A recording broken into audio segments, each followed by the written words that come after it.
ጉየተ ሕፃን አጉየ ወለ ሰይጣን ይላል ቴዎዶጦስ የተባለ ሊቅ። የሕፃኑ ስደት ሰይጣንን አሰደደው ይላል። ሕፃን የተባለ ክርስቶስ ነው። በ2 ዓመቱ ክርስቶስ ወደ ኢትዮጵያ ሲሰደድ ሰይጣን ከሰው ልብ ተሰደደ። አምላክ ከሰማይ ዙፋኑ እንዳለ ሰው ሆኖ ስጋ ለብሶ ሲሰደድ ሰይጣን እኛን ዙፋን አድርጎ ይኖር ስለነበረ ከኛ ተሰደደልን። በስደቱ ርስት ሰጠን ማለት ይሄ ነው። እንዲህ ብለው ራሳቸውን ሽጠው ወንድማቸውን ሽጠው ባርነት እንዳመጡ እኛም ባርነት የምናመጣ ራሳችን በመሸጥ ነው። ለፍላጎታችን ባሪያ በመሆን ነው።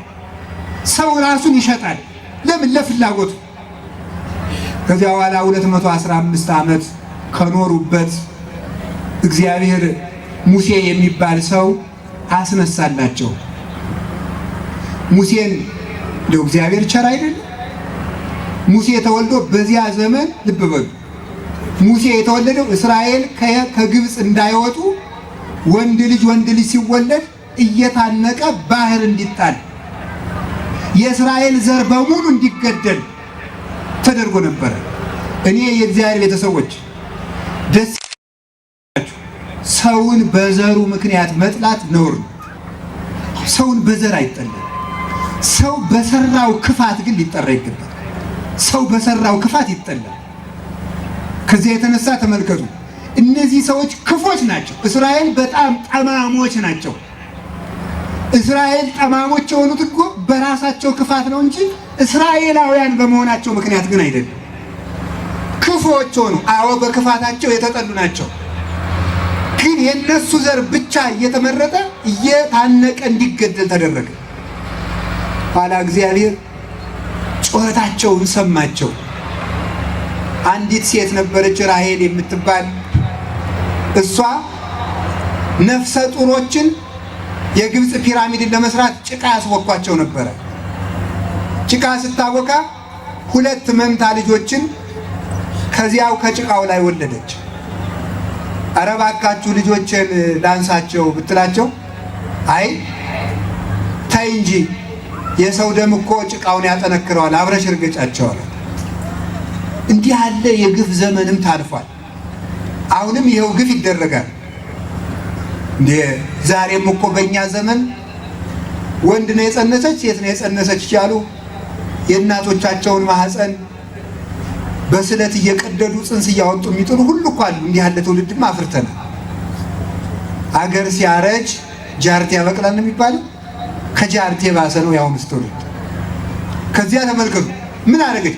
እንባዋን አለቀሰችና በእጇ እንባዋን ሰፍራ ይሃሎኑ በዚህ ሰማይ እግዚአብሔር አዶናይ፣ እውነት በዚህ ሰማይ ላይ ሁሉን ቻይ እግዚአብሔር የለም ብላ እንባዋን ወደ ሰማይ ረጨችው። በዚህ እንባዋ የተዘጋው በኃጢአት የተዘጋው የእግዚአብሔር የምሕረት ደጅ ተከፈተ። የሰማይ በር ተንኳኳ። እግዚአብሔርም ፊቱን ወደ እስራኤል አዞረ። ከልብ የሚያለቅስ ሰው ቢገኝ የእግዚአብሔር ፊት ይመለስ ነበረ። ከልብ የሚያለቅስ ሰው ጸሎት ለእግዚአብሔር ለጆሮ የሚቀርብ መስዋዕት ሲሆን እንባ ደግሞ ለእግዚአብሔር ዓይን የሚቀርብ መስዋዕት ነው ማለት ነው። ሰማይኩ ጸሎተከ ርኢኩ እንባከ ይላል እግዚአብሔር። ጸሎትህን ሰማሁልህ እንባህን አየሁልህ ይላል። እንባ የሚታይ መስዋዕት ነው። ጸሎት የሚሰማ መስዋዕት ነው። ስግደትም እንደዚሁ የሚታይ መስዋዕት ነው። ይህንን አደረገች። ከዚህ በኋላ እግዚአብሔር ሰው ሊያስነሳ ወደደ። የትክክለኛ ሰው እንባ ዝናብ መሬት ላይ ሲወርድ አትክልት እንደሚያበቅለው ሁሉ የትክክለኛ ሰው እንባ፣ የንጹህ ሰው እንባ ሰው ያበቅላል። ሰው ማብቀል ያቃተን ትክክለኛ እንባ ስለሌለን ነው። በስሜት ነው ካለቀስን የምናለቅሰው፣ ወይም ደግሞ ተዘጋጅተን ስለማናለቅስ ነው። እግዚአብሔር ሙሴ የሚባል ሰው አስነሳ። ሙሴም እንደ ሰውኛው ሄዶ የት ተጣለ? ባህር ውስጥ ተጣለ። እንደ ማንኛውም ሕፃን ባህር ውስጥ ሲጣል እህቱ ሄደችና በታንኳ አድርጋ ባህር ውስጥ አስቀመጠችው። አውሬ እንዳይበላው ማዶ ተቀምጣ ትጠብቀዋለች። ባህሩ ላይ ይንሳፈፋል ሙሴ በታንኳ ሆኖ። ማታ ሂዳ እናቱ እዚያው ከባህሩ ውስጥ አጥብታው ትመጣለች በጨለማ። እንዲህ እያደረጉ እየጠበቁ ሰነበተ። መቼም እግዚአብሔር እኮ አሰራሩ ድንቅ ወገኖቼ። እግዚአብሔር በሰው ልክ አይደለም። አይምሯችሁን ሰፋ አድርጋችሁ ፈጣሪያችሁን እመኑት፣ እንመነው። በሰው አሰራር አይሰራም እግዚአብሔር። እግዚአብሔር የሆኑ ሰዎችን አደራጅቶ ምን እንደዚህ አይደለም አሰራሩ። እግዚአብሔር ረቂቅ ስለሆነ በደካማ ሰውም እግዚአብሔር ሰላምን ያመጣል። በተጣለ ሰው እግዚአብሔር ሰላምን ያመጣል። በናቀ ሰው ግንበኞች የናቁት ድንጋይ አይደለ? ተመልከቱ። እብንን ተመንንዋ ነደቅት ወይት ይኮነት ወስተር ሰማይ ዘንድ። ግንበኛ የናቁት ድንጋይ የማዕዘን ራስ ይሆናል። አይ ይሄ ድንጋይ አይሆንንም ወልጋዳ ነው ጣል ሲባል ድንገት መጨረሻ ላይ ቤቱ ተሰርቶ ለዚያ ድንጋይ ብቻ የሚሆን ቀዳዳ ይቀራል። ይገርማችኋል። ከዚያ በኋላ ሲያን ድንጋይ አምጦ ሲባል ሄዶ ግጥም ይላል። ግንበኞች የናቁት ድንጋይ ለትክክለኛ ቦታ ሊውል ይችላል። በሰው ዘንድ የተናቀ ሰው እግዚአብሔር አክብሮት መፍትሄ ሊያመጣ ይችላል። ያልታሰበ ሰው የኛ ድርሻችን ማን ይሆን ነፃ የሚያወጣን ማን ይሆን ሰላም የሚያመጣልን ሳይሆን ዝም ብለን እኛ ወደ እግዚአብሔር መዞር ነው። እኛ የእግዚአብሔርን እንሰራለን፣ እግዚአብሔር የኛን ይሰራል። በኋላ ምን ተደረገ?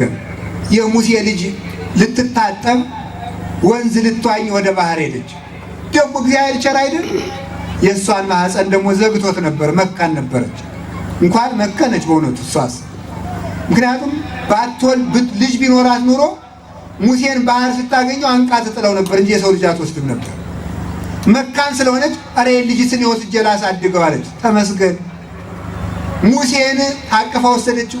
ታዲያ እኔ ጡት የለኝ ማን ያጠባልኛል? የሙሴ እህት ሌላ ሰው መስሏ አዲስ ነገር ሲከሰት ክብብ እንደሚል ሰው እሷም አብራ ክብብ ብላ ነበረ። መችስ በዚህ በእስራኤል ልጅ የሞተባት አራት ሴት አትጠፋ፣ ፈልጌ ልጥራልሽ አለቻት። ጥሪልኝ።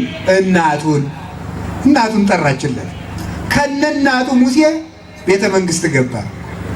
ከዚያ በኋላ የፈርዖንን እንጀራ ግጥም አድርጎ እየበላ የፈርዖንን ስጋ እየበላ የፈርዖን ጠጅ እየጠጣ ለፈርዖን ገዳይነት አደገ። የፈርዖን ጠላት በፈርዖን ቤተ መንግስት አደገ። የእስራኤል ነፃ አውጪ በቤተ መንግስት በጠላቶቻቸው ቤተ መንግስት ያድግ ነበር። እግዚአብሔር ከየት ሰው እንደሚያስነሳ አይታወቅም። ሰዎችም አያውቁትም። ከዚያ በኋላ ይህ ሰው በዚህ አደገና ተመልከቱ፣ ሙሴ ክንደ ብርቱ ነው። እናቱም ሶስት ነገር እየነገረች አሳድገዋለች። የሀገር ፍቅር ትነግረው ነበር። የወገን ፍቅር ትነግረው ነበረ። የሃይማኖት ፍቅር ትነግረው ነበረ። የሀገር ፍቅር እዚህ ተመቸኝ ብለህ ሀገርህን እንዳትረሳ፣ ሆዳም እንዳትሆን። ሀገርህ ያቺ ድርቅ መጥቷት ጥለናት የመጣናት እስራኤል ናት። አሁን ተመቸኝ ብለህ ሹመት ይሰጡኛል ብለህ ዘመን ሰጥቷቸዋል መስለህ ወገኖች እነዚህ ጠማሞች እንዳይመስሉ። ያንተ ወገኖች እነዚህ የተጨቆኑት ህዝቦች ናቸው። ሆዴን ተመቸኝ በላው ጠጣው ብለህ እነዚህ ጣዖታት አማልክትህ እንዳይመስሉ፣ አምላክህ እግዚአብሔር ነው እያለች አንተ የአብርሃም ዘር ነህ እያለች አሳደገችው። የሀገሩን ፍቅር፣ የወገኖቹን ፍቅር፣ የሃይማኖቱን ፍቅር ይዞ አደገ። ከዕለታት አንድ ቀን ሙሴ ሲንቀሳቀስ ግብፃዊው የእንዶድ ታውቃላችሁ? ምዕመናን አታውቁም? እንዶድ የልብስ ማጠቢያ ቅጠል ነው። ገበሬው አሁን እንግዲህ ዛሬስ ገበሬውም እንደምንም ተበድሮ ሳሙና አያጣም። ድሮ በእንዶድ ነበር የሚታጠብ። እኔም አጥቤበታለሁ። እና በእንዶድ ነው ገጠር ጋቢ የሚታጠበው ማለት ነው። ተቆጥቦ ነው ለዚያው። እና እስራኤላዊ በሚያጥብበት እንዶድ ግብፃዊው ቀምቶ ጊዜ ሰጠኝ ብሎ ያጥብበታል። ሙሴ ሲያይ እንዲህ አንተ ለምንድን ነው በሰውየው እንዶድ ያለፋበትን ልብስ የምታል? እንኳን በእንዶዱ ቆዳውን ገፍፌ ልብሴን ባጥብበት ደግሞ አንተ ምን ቤት ነህ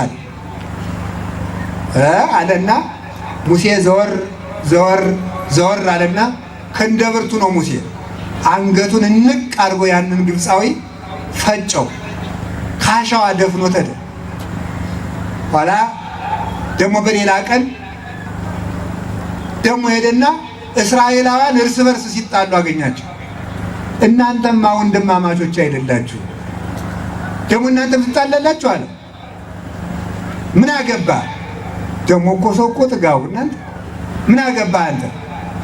ወይስ ደግሞ ትናንትና ግብፃዊ እንደገደልከው እኔንም ልገለኝ ነው አለው።